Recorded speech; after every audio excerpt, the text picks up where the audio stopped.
உழைப்பாளி இல்லாத நாடுதான் எங்கும் இல்லையா அரஹோயா அவன் உழைப்பாலே பிழைக்காத பேருதான் எங்கும் இல்லையா அரஹோயா அர சாமியோ சாமி அப்படி இருந்துட்டா காமி கூலியோ கூலி எங்களை நம்பித்தா பூமி பிறர் வாழ்வதே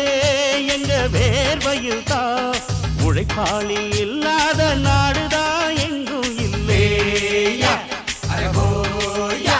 அவன் உழைப்பாலே பிழைக்காத பேருதான்